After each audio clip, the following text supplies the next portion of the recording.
my great privilege and pleasure to introduce our next keynote speaker, who comes to us from outside mathematics education at the nexus where mathematics, computational models, and equity play out not as abstractions, but as living social policy, impacting the lives of everyday Canadians and citizens. Dr. Gideon Christian is an assistant professor in the Faculty of Law at the University of Calgary, whose specialization is in law and technology. He has worked as a full-time legal counsel with the national litigation sector at the Federal Department of Justice, where he conducted electronic discovery in high-profile litigation involving the Government of Canada. Dr. Christian researches in the area of law and technology, and specifically on electronic discovery, artificial intelligence and law, and the environmental impacts of technology. Gideon's research work has been published in the Canadian Journal of Law and Technology, the Utrecht Journal of International and European Law, the African Journal of Library, Archives, and Information Science, and the Canadian Bar Review. His current research interests include algorithmic bias, the environmental impact of data-driven technologies, and the unauthorized practice of law in the age of artificial intelligence technologies. He was awarded a Law for the Future Fund grant from the Canadian Bar Association in 2021 and works with the African Scholars Initiative to attract scholars of African descent to Canada. In a CBC first-person interview, he says, my immigrant journey was incredibly difficult. It taught me how crushing poverty can be psychologically, and I tried to watch out for that in other international students. But it also taught me resiliency and appreciation for the generosity of strangers who showed up at exactly the right time. I'd never be where I am today without them, end quote. And so I want to preemptively thank Gideon for his generosity in showing up at exactly the right time as a scholar for our symposium, and to say that I hope he does not feel a stranger in our mathematics and computational modeling and education communities. Welcome. Thank you very much, Stephen, for the introduction. I must start by confessing that my presence at this symposium initially started with a feeling of trepidation and then subsequently transitioned to a feeling of delight and excitement. I will tell you about the trepidation aspect of it, but to do that, I'll have to take you down the historical lane long time ago, growing up in my home country, Nigeria. And I used to tell my Canadian friends who don't know about Nigeria to imagine it as like the most populous province in Wakanda. So growing up in Nigeria, I wanted to be an accountant. I was very good in accounting in high school, but I had a problem. And the problem I had was that I had a math teacher who was very mean to me. I disliked my math teacher, and naturally that dislike transferred to mathematics. And because of that, I failed mathematics at high school. I couldn't study accounting because mathematics was one of the prerequisites for studying accounting at the university. So I had to change career, and I had to look for some other prestigious career that I can study that doesn't require mathematics. And that happens to be law. That was how I went into law. Now, fast forward to May 1, 2022. Now, I told you that history to let you know that I have a childhood phobia for mathematics and mathematicians. Now, fast forward to May 1, 2022, I was working as an assistant professor specializing in AI and law at the University of Calgary. Then I got this email inviting me to be a keynote speaker in a mathematics conference. I won't say I suffer from panic attack, but it was very close to that. I read the email and began to wonder why on earth would somebody think of me as the right person to be a keynote speaker in a math conference.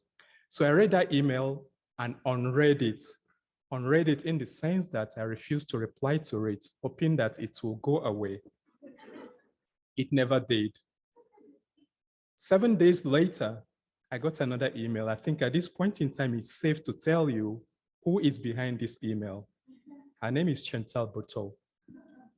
So she sent me a reminder email telling me about the email invitation that was sent to me 7 days ago, which I hadn't replied. So that was actually the time, for the first time I took time in trying to find out who is really this person, giving me this trouble. And it happens to be Chantal, a professor in a Canadian university. So I thought, at least in the spirit of collegiality, it would be impolite for me to continue to ignore her email. So I should respond to the email, at least, declining. So what would be the best way or the polite way to decline? So I said, okay, what I'm going to do is this. I'm going to respond to her, inviting her to a Zoom conference where I will now make it very clear to her, hey, Chantal, I don't do coding. I don't do mathematics. I'm a lawyer, and my research basically uses critical race theory to identify barriers and racism in new and emerging technology, especially AI technology. Hoping that if I tell her that, she'll probably say, okay, sorry, a mistake. I'll withdraw the invitation. That was what I thought. That was the game plan. So we had that meeting. We arranged for that meeting. At that meeting, just as planned, I told her, this is what I do. To my greatest surprise, she was like, that is exactly what we're looking for. At this point in time, I knew for sure that I wasn't getting off the hook. So that was how I ended up here today. So like I said earlier, I started with feeling of trepidation, but at least in the last 24 hours, I can confess that my interaction with you guys, has been filled with love and understanding. I wish my math teacher in high school was as friendly, as nice to me as you guys were. Then probably I would have been an accountant today, but that is gone. So Chantal, thank you very much for your perseverance and for not letting me off the hook. Now, let's now go to the business for today. We are going to be talking about racism. And I must start by confessing that this is not the most comfortable topic for anyone. It is not the most comfortable topic for you as a white person, neither is it for me as a Black person or for a colored person. But recent events, of course, in our history has shown that this is one societal problem that we don't resolve or solve by pretending it doesn't exist or by not talking about it. It is often referred to as the elephant in the room, but it is important for us to talk about it and address it in our various ways, in our various fields, in our various disciplines. So we are going to be going off our comfort zone to talk about something very important. As Black person and persons of colors, we are very grateful for the civil rights movement. Because of the civil rights movement, we're able to dismantle major overt vestige of anti-Black racism. Gone are the days of white-only restaurants where as a Black person or person of color, you risk being lynched or even arrested for attempting to sit in such restaurants, even though actually no one would serve you any meal. So you can say that as a society, we have made huge progress in uprooting elements of anti-Black racism in the society, right? Well, I wish I was not going to be the messenger of doom, but I have some bad news to share. And that news is that the progress that we have made in the civil rights era is now being subtly overturned by one of the most transformative technology that has ever been invented by humans. That is artificial intelligence, AI. AI is a very broad field of scientific endeavor. So for the purpose of my presentation, I will narrow down to two aspects of this technology, where as a Black person or a person of color, you should really be concerned about the use of this technology. And that is the area of the use of artificial intelligence technology in recidivism risk assessments, as well as use of AI facial recognition technology, especially their use in law enforcement and in the criminal justice system. We are witnessing increasing use of AI risk assessments in the criminal justice system and AI facial recognition technology in the public sector. These technologies have been touted as a major innovation in the field of AI. However, the use of these technologies come with increasing concern about their potential to perpetuate race-based barriers and discrimination against Black people and against people of color. And this is part of what has been variously referred to by Michelle Alexandra as the new Jim Crow, and by Ruha Benjamin as the new Jim Code. AI facial recognition technology has been shown to have high tendency to misidentify Black people and people of color, and in some cases, as we are going to see very soon, has resulted in their wrongful arrest and detention. Now, before I go further in this presentation, I think this is an important point for me to make a very important and necessary disclosure, and that is the fact that I am a critical race scholar. I use critical race theory in analyzing and identifying elements of racism, conscious and unconscious, in new and emerging technologies, especially artificial intelligence technologies. Using the critical race theory, I'm going to highlight how AI technologies perpetuate racism and adversely impact Black people and people of color. So the starting point for this presentation, of course, will be to acquaint us with my view of critical race theory. And this is very important because critical race theory is a theory that has been grossly misunderstood and misrepresented to the public. In fact, there is a well-funded project that has the objective of misrepresenting critical race theory to the public, a case of calling a dog a bad name. And this is especially the case if your understanding of critical race theory comes from watching primetime show hosts like Sean Hannity, Tucker Carlson, or Fox News Network and similar network.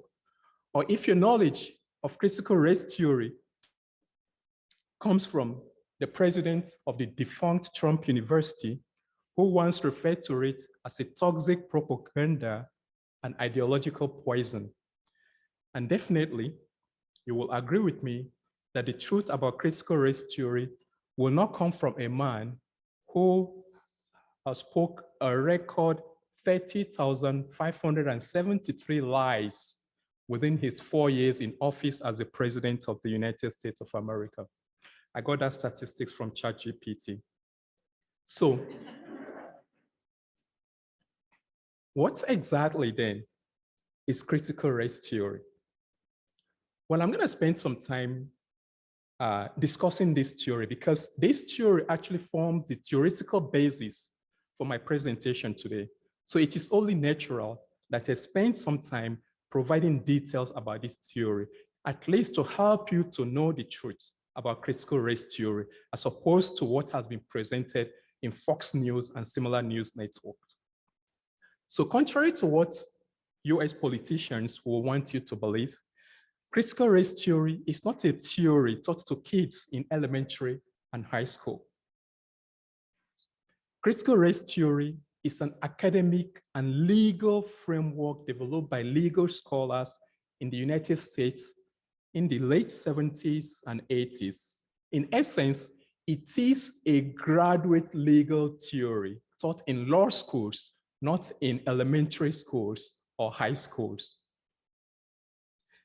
Critical race scholars were intent in understanding the lived experience of people of color in a judicial system that presented itself as objective, race neutral, and colorblind.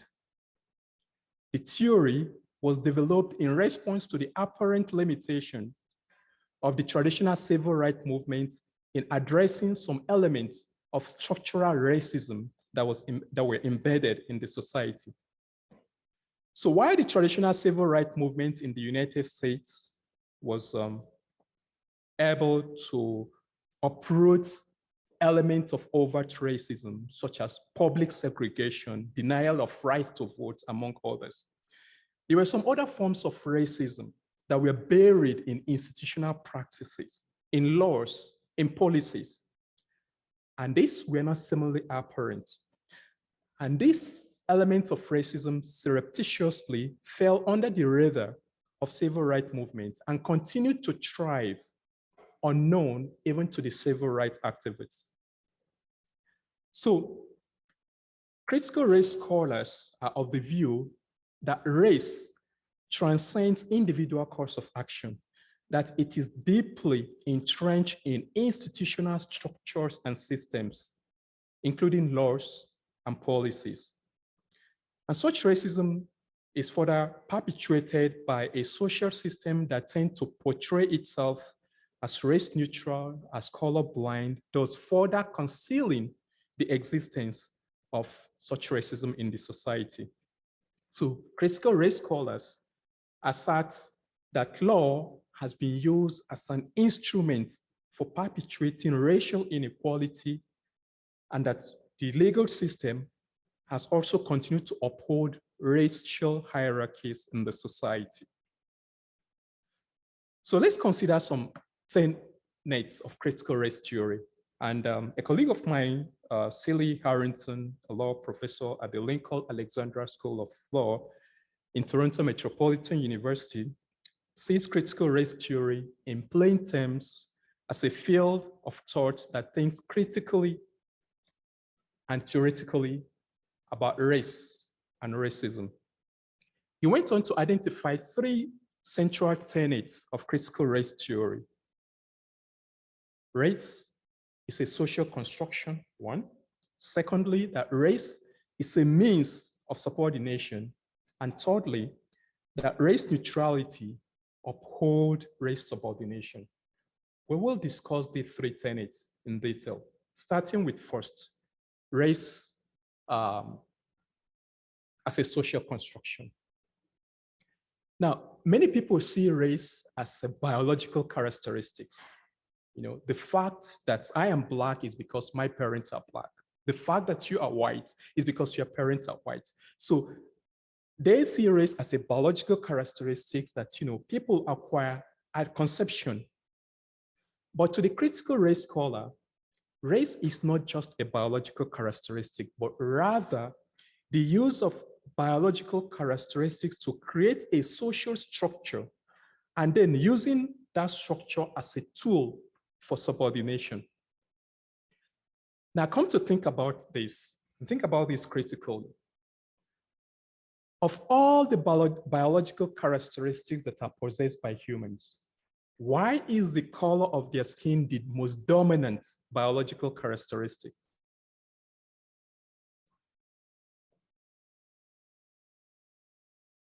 Think about that. Now, if we have a social structure that classifies people on the basis of their color of their skin, why do we not have a social structure that classifies people on the basis of their height, the basis of their body size, their hair color, their eye color? Those are biological characteristics too, aren't they? So why do we not have a social structure that classifies people on that basis? Why is it that the most dominant social structure we have is the one that classifies people on the basis of the color of their skin? And yet for many individuals, this particular characteristic, the color of their skin, their race, determines their interaction with social institutions, their ability to secure funds in financial or credits in financial institutions, where they live, you know, whether they are pulled over or stopped by the cop or police.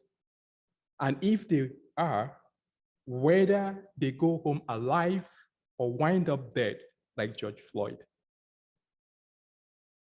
That same biological characteristics, in some cases, actually determine the value of the property where they live. And if you have doubts about this, I would seriously encourage you to watch the ABC documentary titled Our America Lowball. One particular example, real life scenario in that case, was the case of Paul and Tanisha Austin, a Black couple in the US who wanted to get credit from their financial institution. So they wanted to use their home as a collateral. They got an appraiser to appraise the value of that property. The appraiser appraised the value of the property and determined that it was worth $998,000. They didn't accept that appraisal because they knew that their property was worth more than that. So what did they do? They decided to invite their white friend over, take away some artifacts, hair products in that house that will make that house identical to people of Black race. So when they took all these things away, they brought their white friend to sit in as the owner of the property and then hired another white appraiser to appraise that property. And the appraisal came back. Guess how much the home was appraised? $1.5 million, $500,000 more than what it was. Why? Because of the color of their skin. So critical race theory has a case for asserting that race is not just a biological characteristic. The fact that the color of our skin plays such a dominant role in our social interaction, notwithstanding the fact that we all, irrespective of the color of our skin, share 99.9% of the same gene, lays credence to critical race assertion that race is not just a biological characteristic, it is a social construction. Now, we go to the second tenet of critical race theory, that race is a means of subordination. And critical race theory considers race as a means of subordination. Going back to my colleague, Shirley Harrington, he identified 3 theoretical classifications of racism by critical race scholars. The first is systemic racism, which is evident in apparently colorblind laws and norms that disproportionately impact individuals from particular racial group. And the second is implicit racism, which results from individual from particular racial group being associated with some antisocial or negative traits. And of course, the third, microaggression. Microaggression is found in conduct that is exhibited in the course of interaction with members of racialized group, which unknown to the individual perpetrator actually harms individual from such a racial group. And a very good example here, of course, is asking an immigrant or a non-white person, where are you from? Or where are you originally from? As good, as well-intent as you might be, asking such question to an immigrant or a Black person makes them feel unwelcome in that space. They don't belong there. You think they belong somewhere else where they are coming from. So to you, the individual asking that question, you may probably see nothing wrong with it. But when it comes to microaggression, it's not what you think that really matters. It's how the individual at the receiving end perceives that conduct that determines whether it is microaggression or not. Now, we go to the third tenet of critical race theory, that race neutrality upholds race subordination. And here, some people see race neutrality or color blindness as an important concept in dealing with racism, right? So this concept implies treating everyone equally, irrespective of their race or color of their skin. That means not taking race as a factor into consideration. Yes, treat everybody equally. I don't see any race. I see everybody as equal. To some people, that's a very good concept in dealing with racism. But critical race theory says no, it is not. While this position may appear just on the face of it, of course, it is just to treat everybody equally. But critical race theory, or to critical race theory, this is a part that at best uphold race subordination. This concept fails to take into consideration the fact that some racial groups have historically benefited from racism, and some other racial group have historically been disadvantaged and continue to be disadvantaged by racism. So the concept of color blindness, race neutrality, meritocracy, treating everyone equally works against equitable measures and policies that may confer advantage to racial group that has historically been disadvantaged by racism. Such policies, of course, being aimed to help them to address their historical disadvantage. And we're going to illustrate this, of course, using the slide or the pictures on the slide here. So we start with the first picture there, picture number 1, which is inequality. Now, historically, the society has been structured to bend in favor or advantage of individuals from particular race in the community, the dominant group. So we consider that to be inequitable. The concept of color blindness or equality means you confer this, you treat everyone equally. So for those 2 individuals, give them equal ladder for them to access the same benefits. What is the consequences?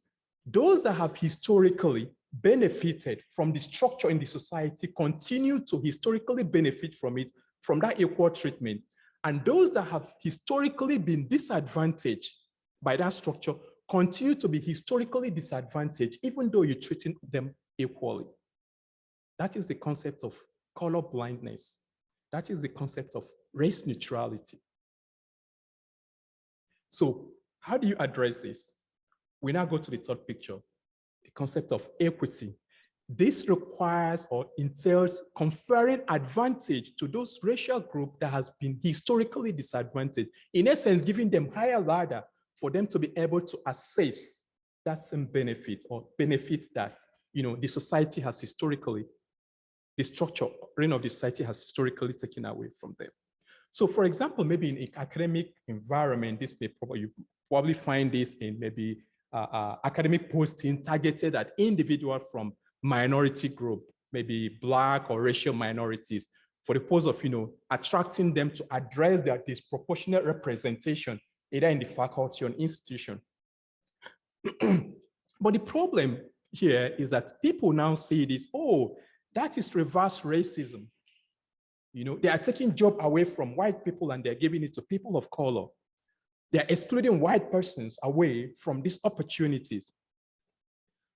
But come to think about it, even with the advantage that individual on the top picture had because they are given higher ladder, has that given them access to the same opportunity as compared to the other individual on the lower ladder who has more, of course, benefits, even with the lower ladder they have? So the fact that these policies exist is a fact to show that you do not really address racism by pretending that everyone should be treated equally. Doing that will only continue to maintain or perpetuate the gap between the dominant group and the minority group. So, as a critical race scholar, I view critical race theory as a theoretical microscopic lens that assists in the identification of implicit racism buried in law, in social practices that result in unfair outcome or bias to individuals from particular segments of the society characterized by race.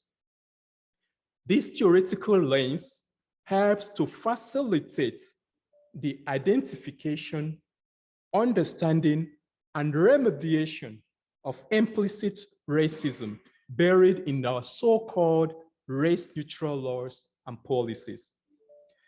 And of course, it is the implicit nature of this racism that hid it from the attention of civil rights activists, thus necessitating critical race theory or the use of critical race theory to analyze these laws and these policies for the purpose of identification of racism, where it exists or buried, understanding racism, and of course, taking the necessary step towards remediation of racism embedded in these laws and social structures.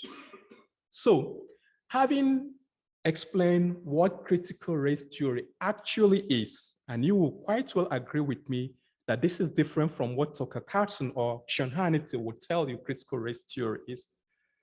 Using this theory to study new and emerging technologies will reveal how these technologies reinforce implicit bias and racism against individuals from certain group in the society characterized by race.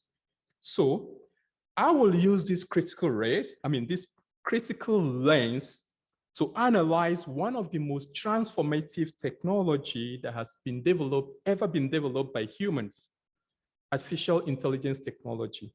Most specifically, it's used in recidivism risk assessment and in facial recognition of individuals in the criminal justice system. So we'll start with algorithm and bias. And the first issue we will be considering here is bias, specifically racial bias. Now, there are many ways bias outcome could result from AI tools, right? First, it's a situation where the AI tool is deliberately designed to generate a bias outcome. Now, this is a very rare case. It might be easier for you to believe if you believe in the conspiracy theory relating to Dominion voting machine, then this might be an easy one for you to believe.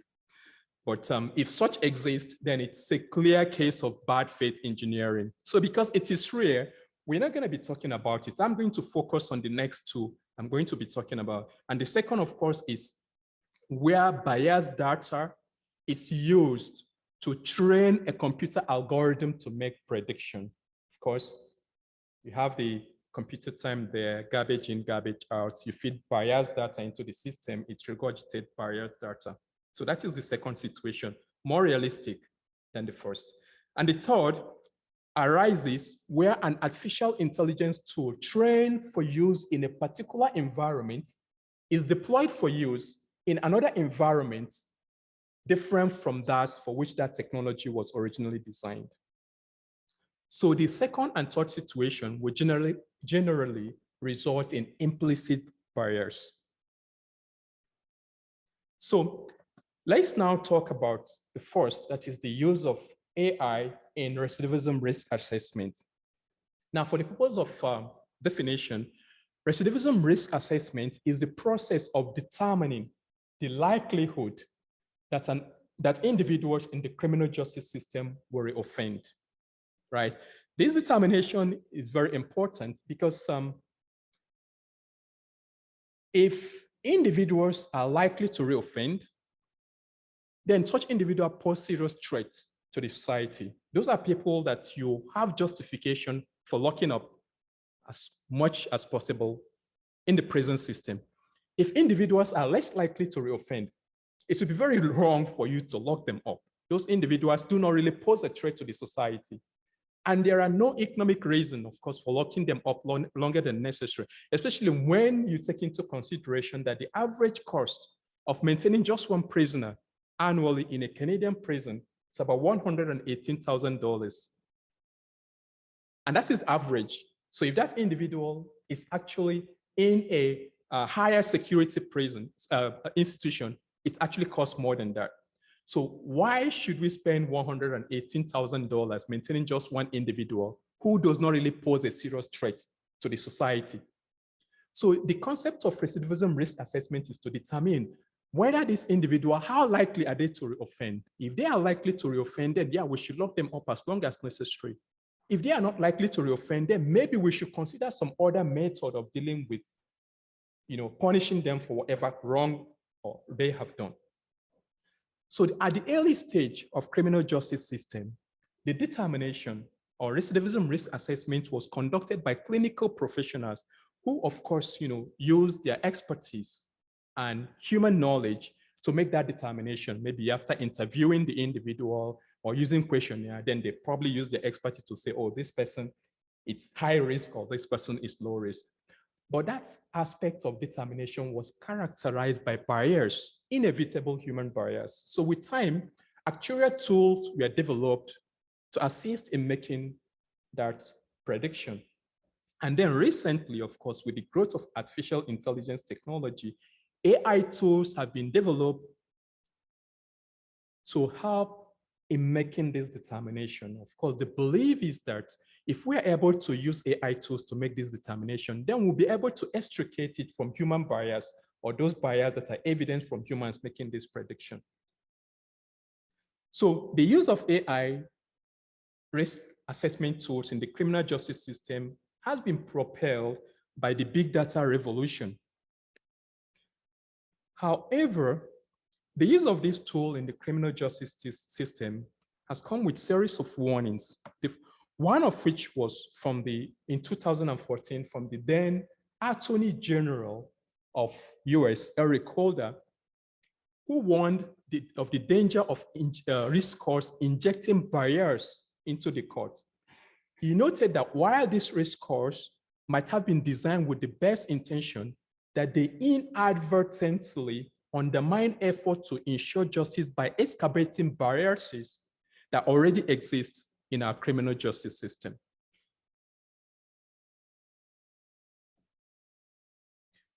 The fear that was expressed here by Eric Holder manifested or was confirmed by a research that was undertaken by a US non-profit newsroom, ProPublica. That research revealed the tendency of algorithmic risk assessment tools to perpetuate existing racial bias and stereotypes in the society.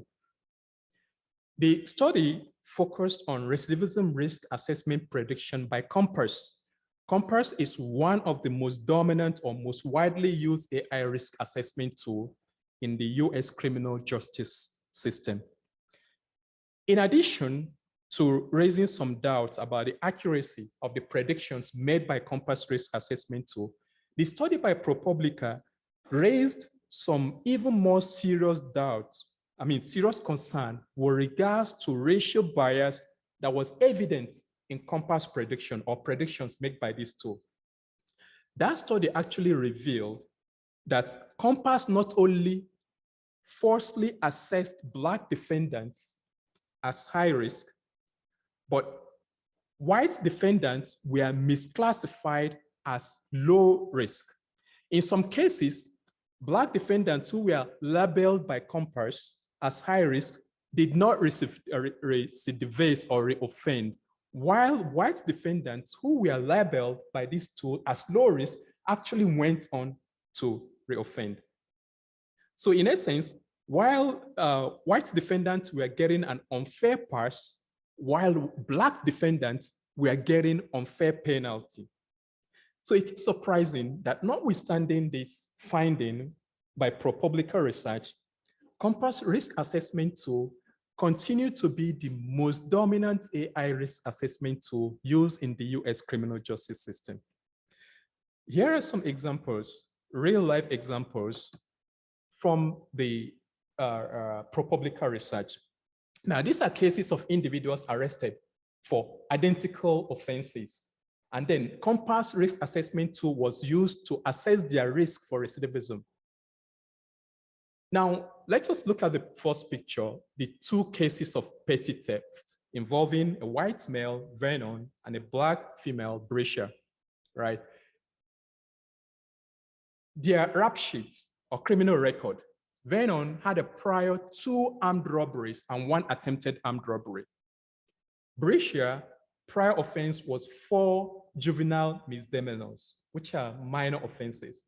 But using Compass risk assessment tools to assess the risk posed, Vernon, who had 2 armed robbery and 1 attempted robbery record, was assessed as low risk 3, whereas the person that has 4 juvenile misdemeanor minor offenses was assessed as high risk 8. And what's more, the person that was assessed as high risk did not subsequently reoffend. And the person that was assessed as low risk actually went on to reoffend.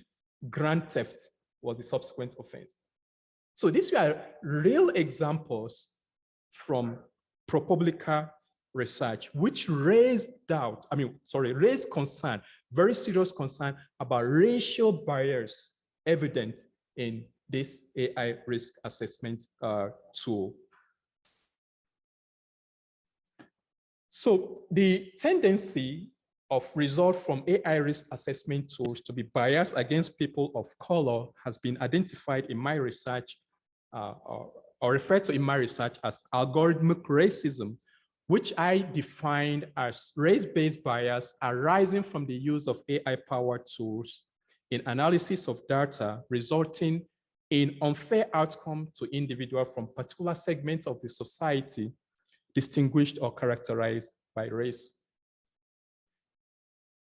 Algorithmic racism could arise from use of historical data collected in era of biased criminal justice, where such data are used to train AI technology used in risk assessments.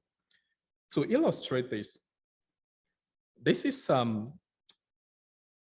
graph from data collected from the Nova Scotia Human Rights Commission, and it shows street check by police in Halifax. So street check is a police practice where police can basically stop you on the road to ask you a question where they suspect maybe something. If they don't even have to suspect that you've done something wrong, just stop you, ask you a question for the purpose of obtaining information about you, maybe the course of street patrol or whatever. Now, this is the data with regards to the racial demography of individuals that were stopped by Halifax police in the course of this practice. Now notice here that although Black persons represent 3.8 population of Halifax, now compare that with the number of Black persons that were stopped in the course of street check by Halifax police. The problem with this is that when you use data from this police practice to train an AI risk assessment tool to make prediction, what prediction will it make? It will eventually end up predicting that Black people are most likely or more likely to reoffend, not because that is really the case, but because of their disproportionate representation in the data used to train that AI tool. So the fact is that AI risk assessments cannot be better than the data used to train or develop the tool used in that risk assessment. And the problem with using data collected from discriminatory carceral and law enforcement practice is that individuals from minority communities, as you can see in the graph here, are disproportionately represented in that data. And that disproportionate representation results in biased outcome or biased determination or biased assessment by these AI tools.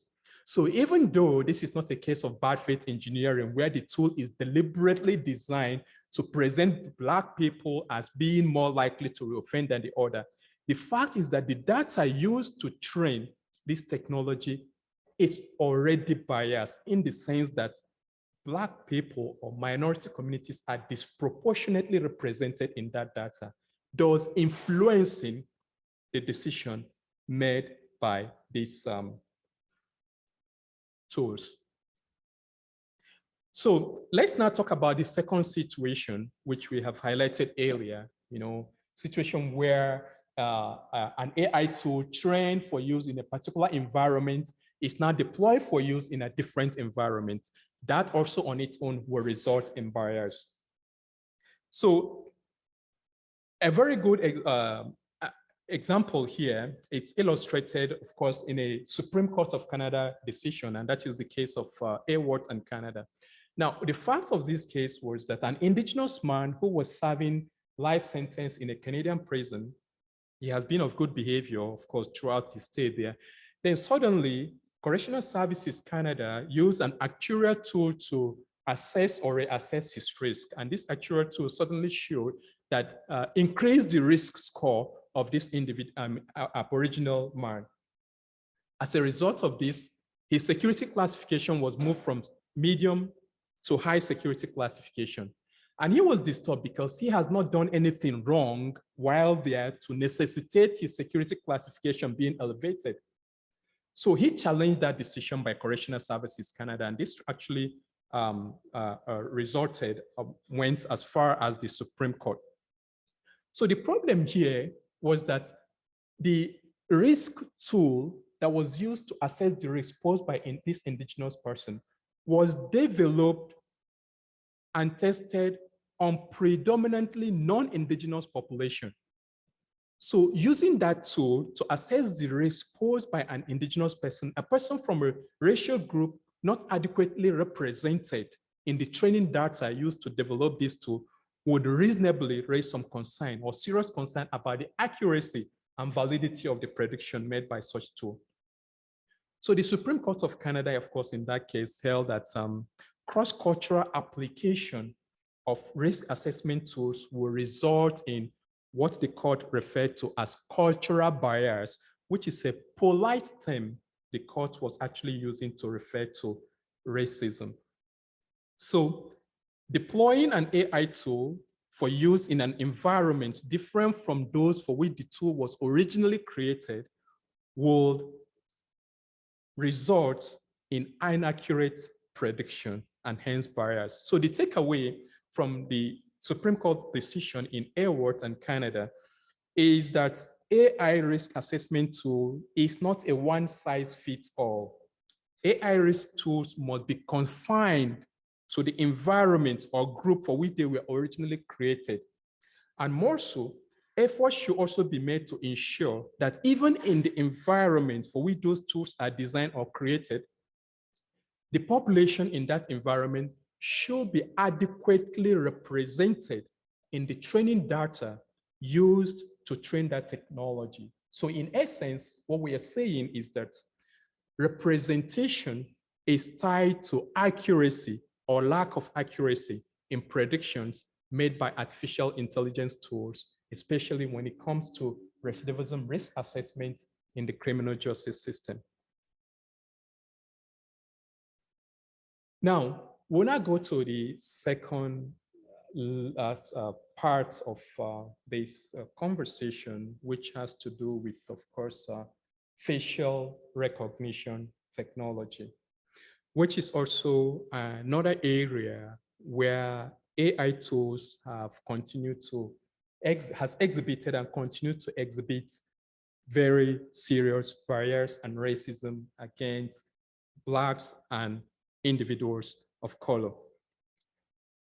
This graph here shows the accuracy rates of some of the major commercial AI facial recognition technology in the market today. Now, if you look at this graph, you will see when it comes to identification of lighter male faces or white male faces, AI risk assessment tool has amazing accuracy, over 99% accuracy rate in identifying white male faces. That changes when it comes to identifying female or darker faces, right? It is worse with regards to identification of darker female faces or Black women. And take note of that because we are going to be looking at instances where this has raised some serious concern. So what is the implication? What is the effect of this AI facial recognition technologies erroneously or misidentifying faces of individuals of color or darker faces? Well, the fact is that critical race theory uses counter storytelling in highlighting elements of racism. And I'm going to apply that counter storytelling henceforth to tell stories, real life stories, of course, that shows or highlights the barriers, the discrimination, the racism in this particular AI tool. We'll start with the first. Robert Williams. Robert Williams was a young Black father living in Detroit suburb in Michigan. He was arrested in his driveway in the presence of his wife and daughter in January 2020. His alleged crime or offense was shoplifting. But the fact, though, is that Robert never lifted anything from any shop. Rather, the Detroit Police Department's use of AI facial recognition technology has erroneously matched his face to that of the actual perpetrator of the crime, resulting in his arrest and detention.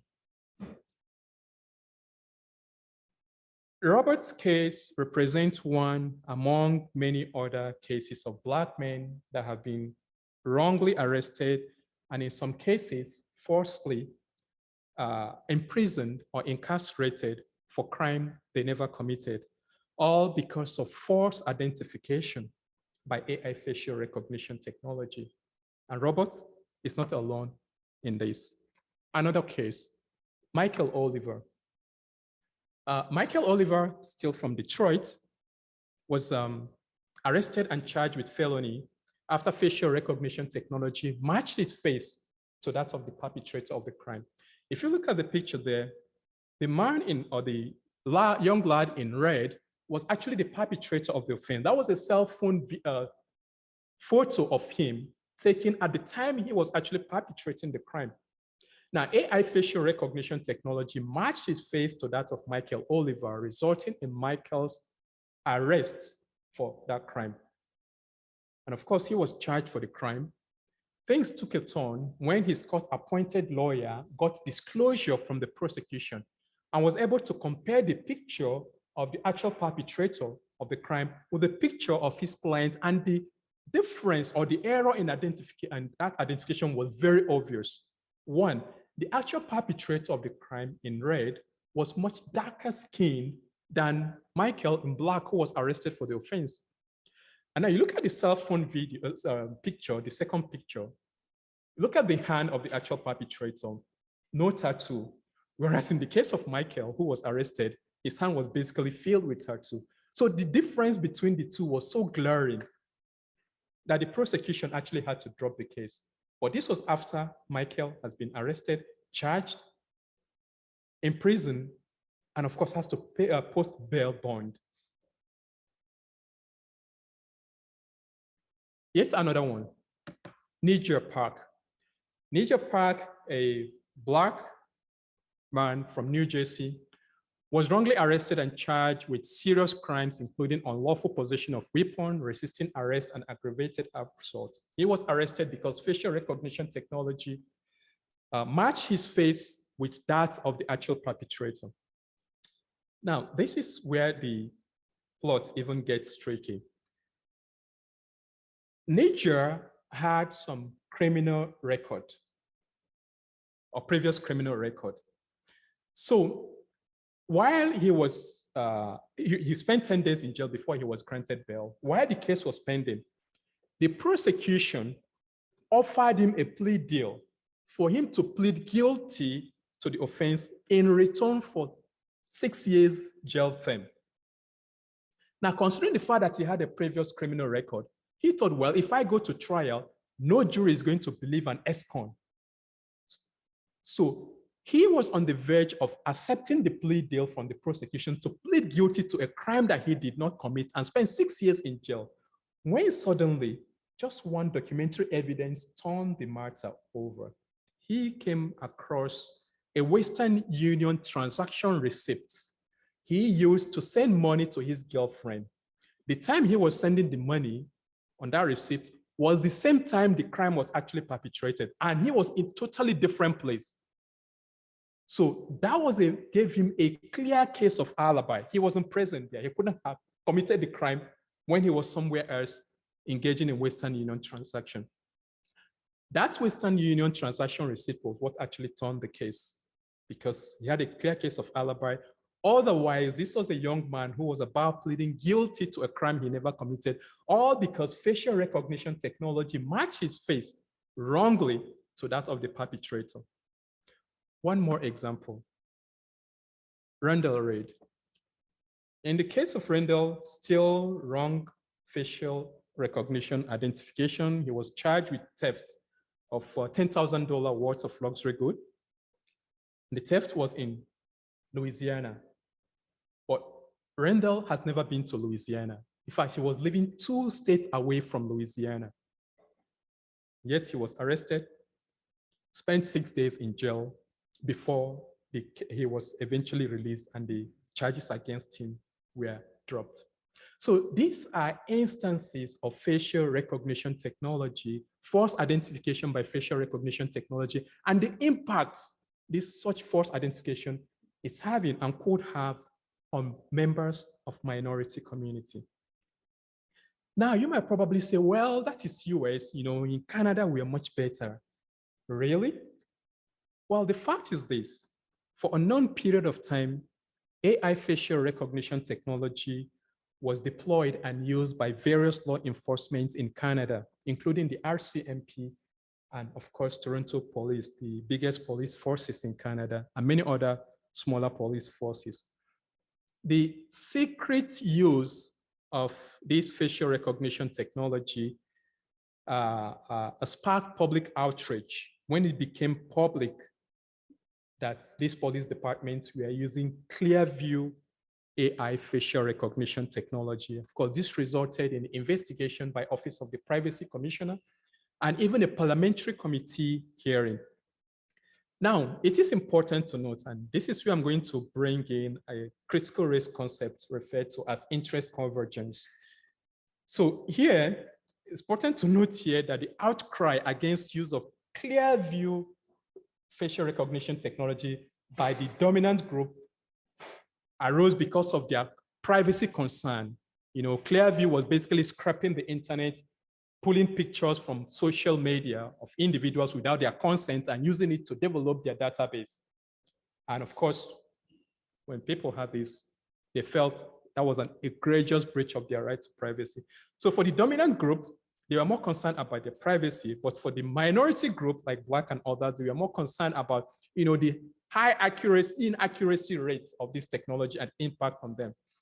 So this is where you had what is known as, in critical race theory, as interest convergence, where the interest of the majority group kind of converges with that of the minority group. So the interest of the minority group is now advanced because it converges with that of the majority.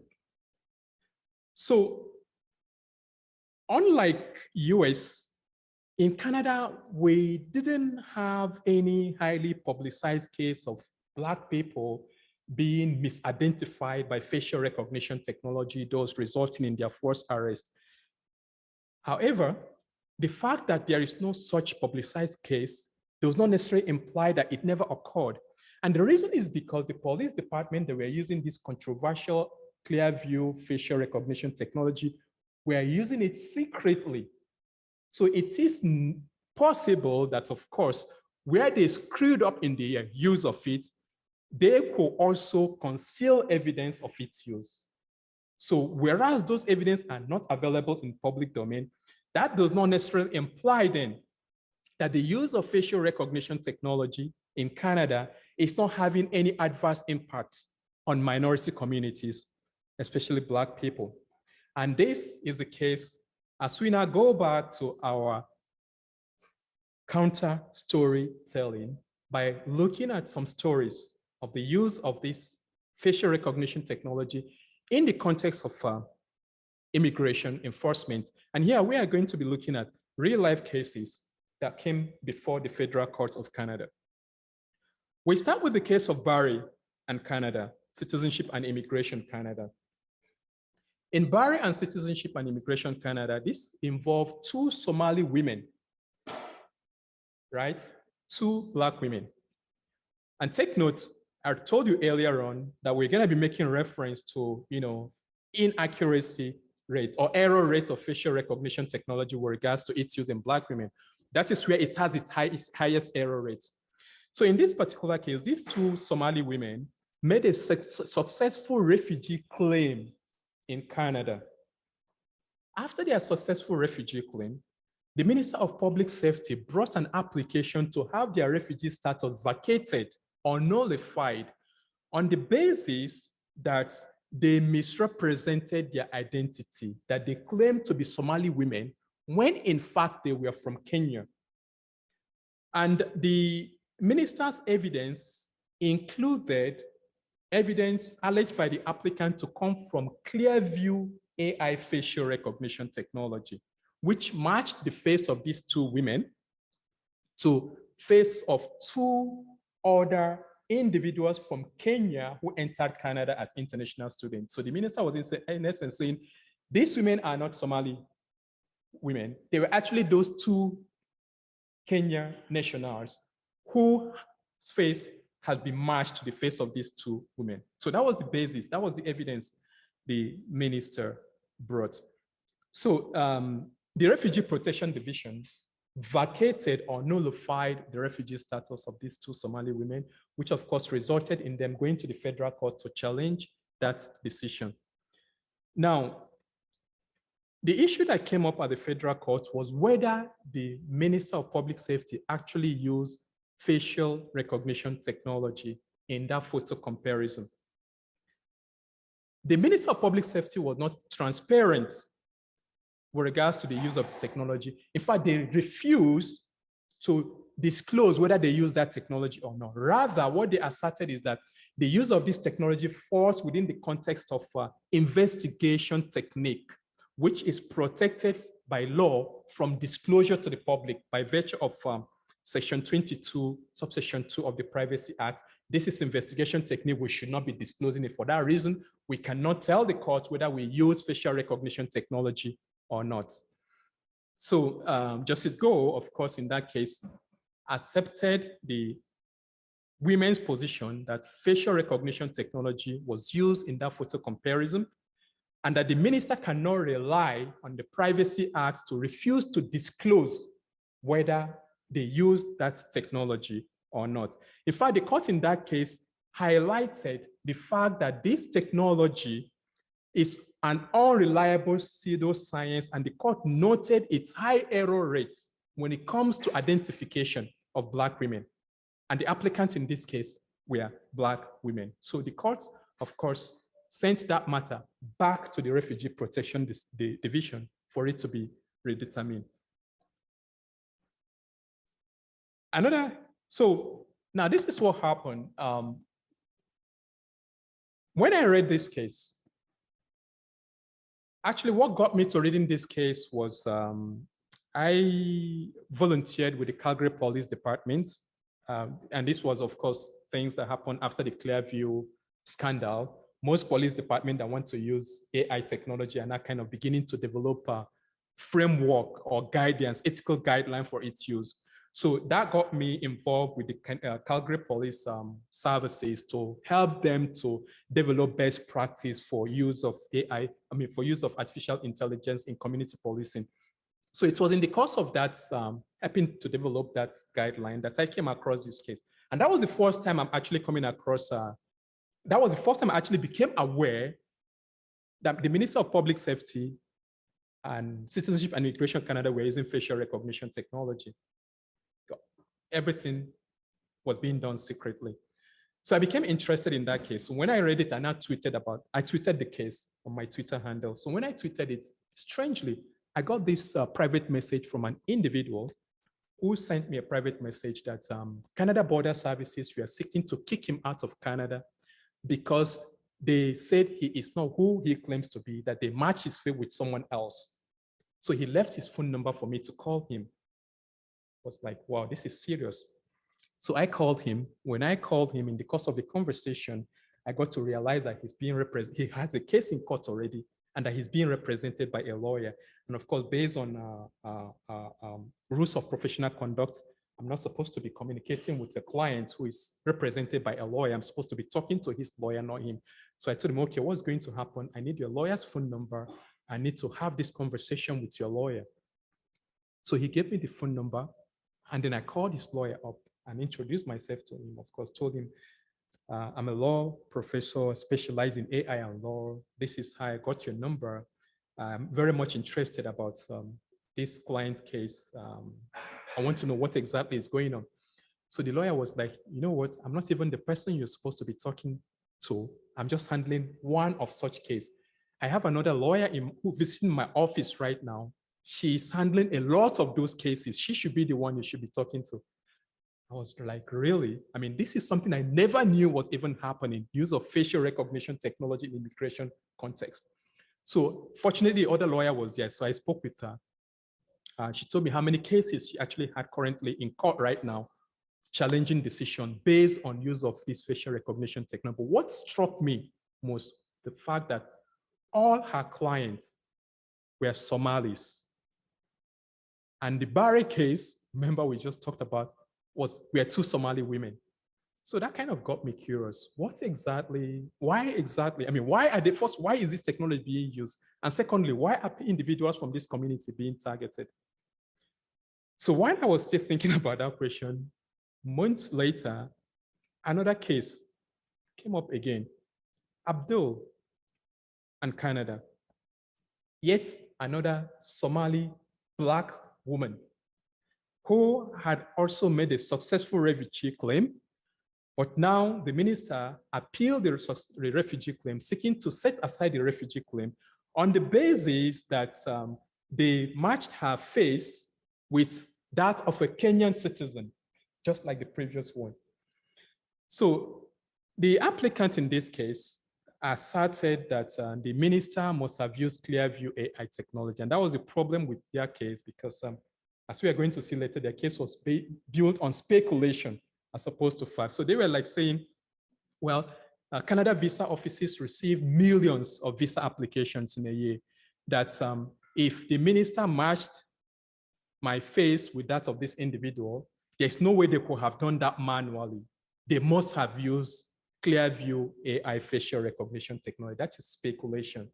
Because I mean, in context of litigation, what you do in such a situation is you apply for disclosure for the other party to disclose documents to put you in a better position to make an argument rather than, you know, speculating. In the previous case we discussed, the case of Barry, that disclosure was sought and the Refugee Protection Division refused to order the disclosure, which was one of the reasons why at the federal court, the court sent it back. In this case, they did not ask for the disclosure. They built their case on speculation that, oh, they must have used Clearview AI technology. And the minister, on the other hand, in line with their custom of secrecy, did not deny the use of Clearview AI, facial recognition technology. And I cannot tell you that the minister is lying when they say they didn't use Clearview AI facial recognition technology.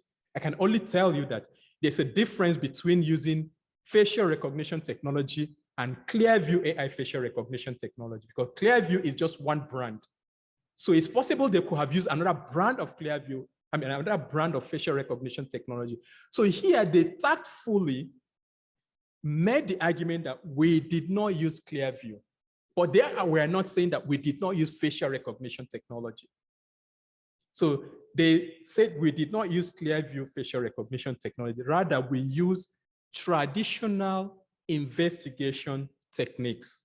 And what is the traditional investigation technique? We don't know. It could be facial recognition technology or some other technique. So that was the problem with that case. Of course, that case was not successful because the court took the position that the case was built on speculation. And the court actually raised some eyebrow with regards to the ministers asserting that they conducted search using traditional investigation technique, noting that whatever those techniques were, we don't know. But the problem then is this: why is the government department being so secretive about the use of this technology? Why should a government department continue to use this technology on individuals that science and research has shown this technology has its highest error rate in the identification? Black women. Well, if you think you have heard the last about this, not yet. Another case, AB and Canada, citizenship and immigration, yet another Black woman, this time not from Somalia, but from Cameroon. Now, this woman has made a successful refugee claim before the Refugee Protection Division many years after her successful claim passed by. She visited Ontario Ministry of Transportation to have her picture taken for driver license. I have visited many MTO offices to have my picture taken for driver license. And at the time this picture is taken, my understanding is that it is being taken for the purpose of, affixing it on my driver license. This picture was taken, MTO ran this picture using facial recognition technology, which matched this woman's face to another individual. They took that information and passed it over to Citizenship and Immigration, which now brought an application to revoke this woman's refugee status. In this case, the applicant requested to have the MTO personnel compelled to testify. And that was opposed by the minister, and her refugee status was eventually revoked. So the question then, which of course should continue to be of concern to us when it comes to issue of bias and discrimination, is the fact that this is a technology that has been shown to have very high error rates when it comes to identifying individuals from minority community. And the fact that government department will continue to use this same technology on that individual, of course, raises a serious cause for concern. And not just that, the fact that the use of this technology by this government department continue to be secretive and clandestine. They don't even want to disclose whether they are using it or not. That also raises some serious concern, because we are living in Canada. We're not living in North Korea, where government thrives in secrecy. So, in conclusion, having analyzed all this situation, the issue is that AI facial recognition technology is not bias-free. This technology plays a dominant role in perpetuating systemic and structural racism in the society. And the role AI facial recognition technology plays in perpetuating bias, discrimination, and systemic racism warrants deeper investigation or deeper study. Now, we cannot ignore the fact that on the overall, AI tools has higher predictive accuracy, right?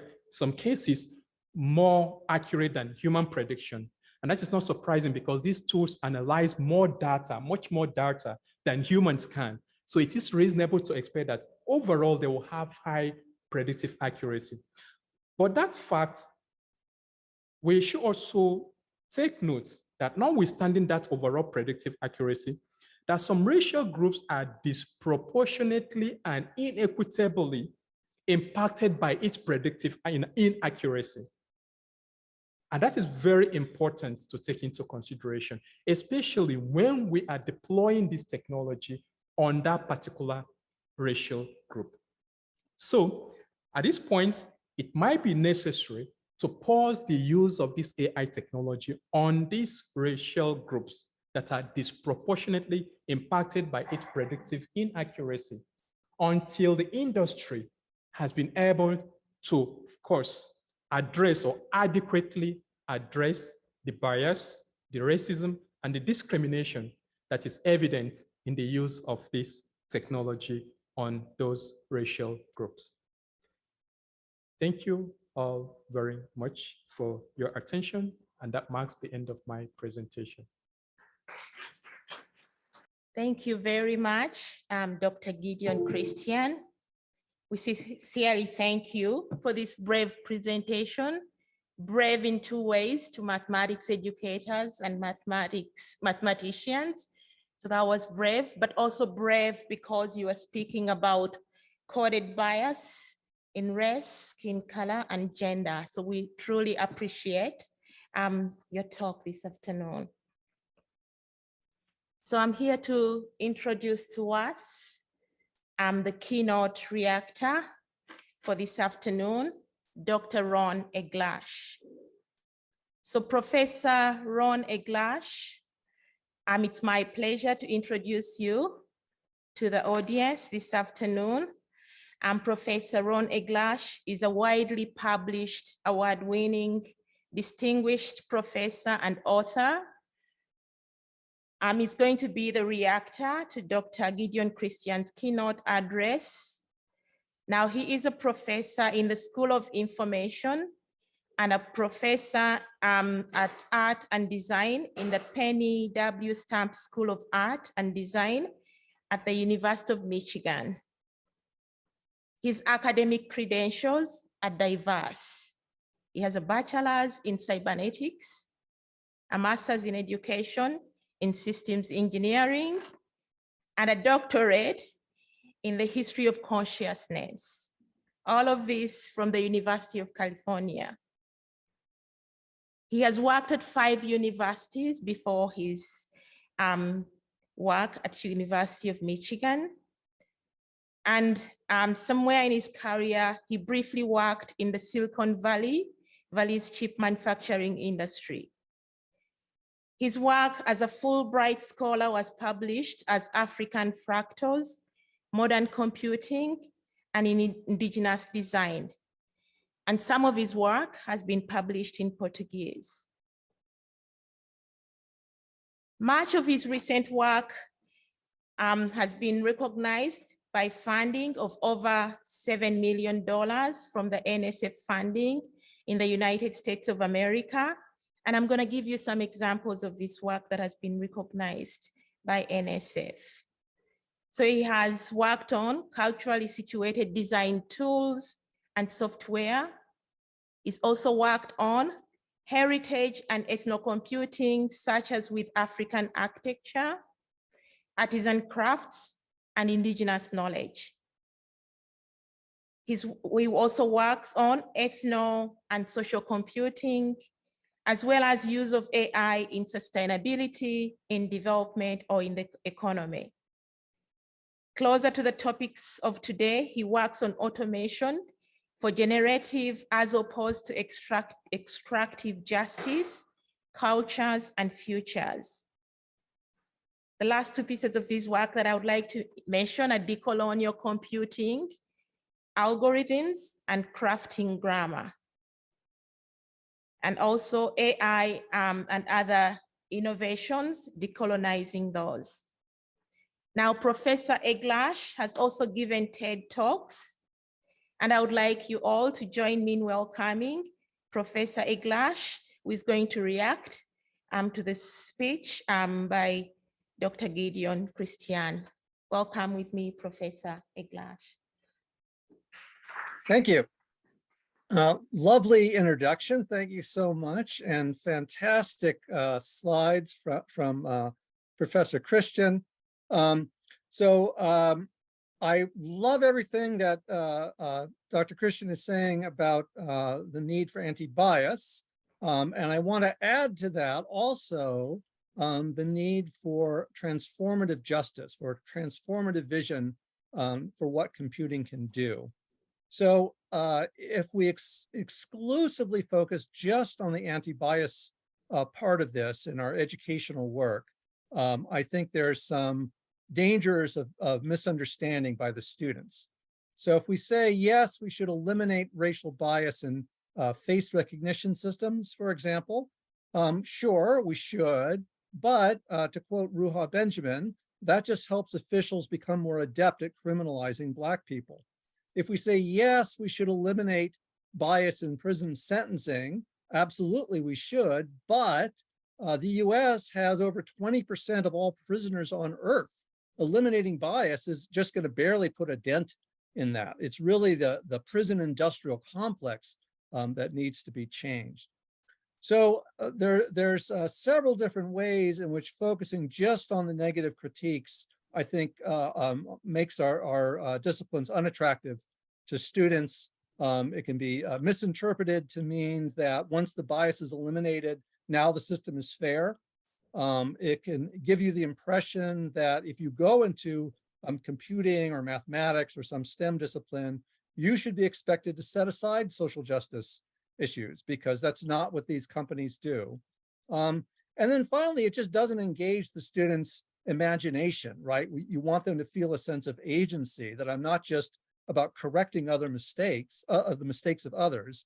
I'm also about providing a new vision for what could be the outcome of computing and mathematics. So I'm going to talk very briefly about three of these. One is ethnomath and ethical computing as a celebration of indigenous knowledge. Another one is applications of heritage algorithms in low-income community development. And then the third is artificial intelligence writ large in a vision for the solidarity economy. So I got into this looking at these aerial photographs of African villages and thinking to myself, I was very interested in self-organizing systems and complexity theory. And so I knew about fractal geometry, fractal modeling as a signature of a bottom-up self-organizing system as we see in nature. And I thought, wow, here it's being done in culture, right? So I got a Fulbright, was able to travel around Africa and interview folks and ask them what's going on. So on my initial hypothesis, this is just a kind of unconscious bottom-up formation, was absolutely wrong. Everybody had ideas that were being symbolized or practiced through this bottom-up self-organization form. It's a lot like what goes on in software development when we do open source software. And so there's something like GitHub that acts as a commons that everybody can contribute to, right? You develop these things from the bottom up. In the same way, these African traditions are organizing their economy in that way.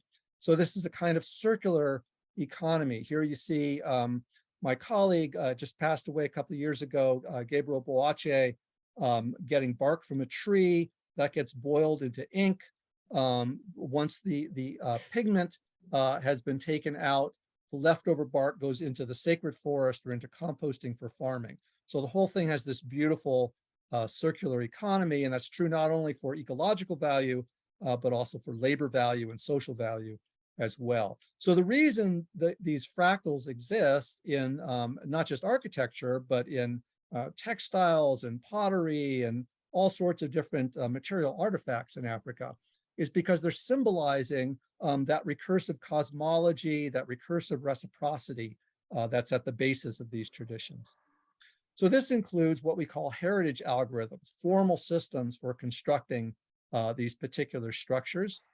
So we've through these interviews, we've now put those in free online education formats that you can use as instructors to help kids explore and understand and create with these heritage algorithms, whether that's iterative algorithms in weaving or something you might see in First Nations beadwork.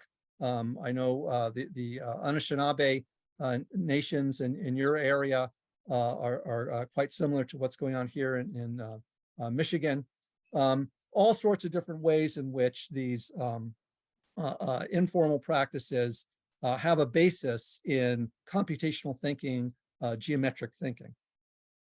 So this includes a programming interface so the kids can start to not only replicate the kinds of structures that already exist in these crafts and arts, but also use those to create new ones. So it's engaging their innovation, their imagination, their agency as creative thinkers.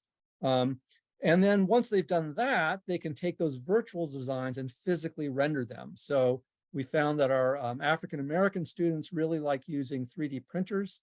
And so here they're first doing the investigation of cornrow hairstyles, interviewing the owners of Black braiding salons, simulating those, and then physically rendering them as these 3D mannequin heads. And here we have, you would refer to First Nations. We use the term Native American, but it's taking these parabolic structures that you see in wigwams and canoes and so on, simulating those. And then our Native American students didn't like the machine doing the labor. They really liked the hand crafting. So they would take those simulations, print it out on a sheet of paper, and then use power drills to make the holes. So you've got a computationally created structure, but you're hand making it. almost like going down to, the shopping center and buying one of those models that you make. So once we had that, we started to involve the adults. So we would go to, for example, Black braiding shop owners, and we'd ask them, can you develop these as products for sale in your stores? So here's a case where my graduate student, now a professor at Michigan State University, Michael Lachney, is interviewing a braiding shop owner. The kids are doing the creative coding. We physically render those as mannequin busts, and then that can go right into the braiding shop. And bringing in some of the shop owners as in adult education, we learned that they wanted to do things with coming up with new hair products, for example, that had less pH damage. And so learning to do Arduino-based pH sensors, for example, was valuable to them. Here's the same process in West Africa. So we had a little group there that was doing these beautiful Adinkra symbols. Watching the older generation carve these. We then utilized those simulations in schools. And then the college graduates from Kwame Nkrumah University in Ghana, we set them up with a laser cutter. They got the older generation folks that have sewing machines to take the laser cut symbols and then sew those onto shirts. And if you go to africanfuturist.org, you can support their little enterprise there. They're still doing outreach to schools for free, but they're also selling these shirts that they're crafting. And then one of my students in our graduate program in the School of Information, Kwame Robinson, I told him I had been observing tourists purchasing fake kente cloth. So this is machine made in factories in China or someplace, smuggled into Ghana and then sold as if it was handmade. And of course, that's destroying the economy for hand weavers. They can't afford to sell at the same prices. So Kwame created a little AI algorithm. You can see a link here to our publication on this, where it will take, you can take a cell phone image and it'll tell you that whether or not this was actually hand woven. And that's just the starting point. Now, the next stage of this, what we want to do is create an opportunity for you to then use your cell phone to talk to the person who wove that cloth, right? So you want to switch over from that high mass consumption economy to a relational economy that's a little bit more like the indigenous traditions and has less pressure to buy, what's the latest fashion, and more pressure to actually establish some sustainable relationships. And if you were teaching a class and you wanted one of these weavers to use, a little WhatsApp, FaceTime, whatever it is, to come into your classroom and tell them about weaving, that would be a new funding stream for them and a new opportunity to reach out to your students for you. So we're hoping to develop a kind of generative economy on the basis for using some of these AI technologies. This is Dawn Smith, who lives in Detroit, and she works with us to use artificial intelligence to generate new kente cloth patterns. Those get sent to the weavers, and then we don't want to ship using, Etsy or Amazon. That's just making Jeff Bezos more money to send people to Pluto or whatever he's doing. So we use our local entrepreneurs have developed their own little e-fulfillment service in Detroit. And so they ship those to Dawn, who then uses them in her clothing manufacturer. So on the basis of that, we were able to get some of the wonderful National Science Foundation money coming in to now try to do this at more of a platform level, right? To have a whole community-based economy based on these circular formations.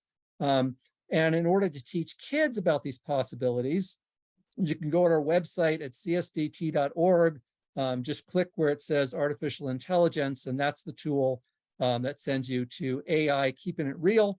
And so we use exactly what Dr. Christian was talking about, this critique of the way that bias sneaks into AI. But then we train the kids on the possibilities for using that kind of category discrimination to tell the difference between real and fake. So in this particular example, the kids are learning about Chef Joe. It's Joe's Lunch is the little workshop. And Joe is going to get fired. because they're selling these factory-based lunches. And so you, the student, are developing a training for the AI that can tell the difference between Joe's homemade delicious lunches and these yucky, unhealthy factory-made lunches. So it's a great way of starting on something the kids can really relate to. And then, you know, you engage their imagination and adding in these deeper, more profound forms of injustice and some deeper transformative possibilities. And I will end there. Thank you.